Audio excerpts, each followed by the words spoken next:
The Punjab and Haryana High Court has made it clear that admissions in unaided schools of Punjab will be done as per the Right to Education Act 2009 and not as per Punjab RTE Rules 2011. As per Rule 74 of Punjab RTE Rules 2011, children eligible under the economically weaker and disadvantaged categories must first seek admission in government schools. Such students can approach unaided schools for admission only after getting an NOC from government schools on grounds of non availability of seats or other reason. Prima facie, it appears that the provisions of Rule 74 of the Punjab RTE Rule 2011 is in teeth of Section 12(1)(c) of the RTE Act 2009.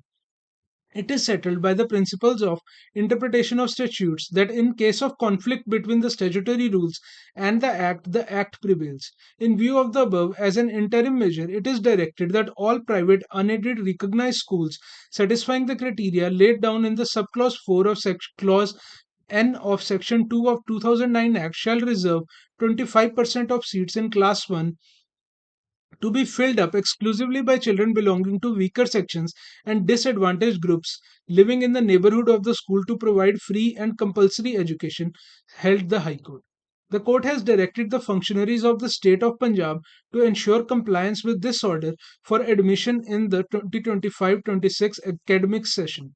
A division bench comprising Chief Justice Sheel Nagu and Justice H.S. Garewal passed these orders while hearing a petition filed in public interest by K.S. Raju Legal Trust.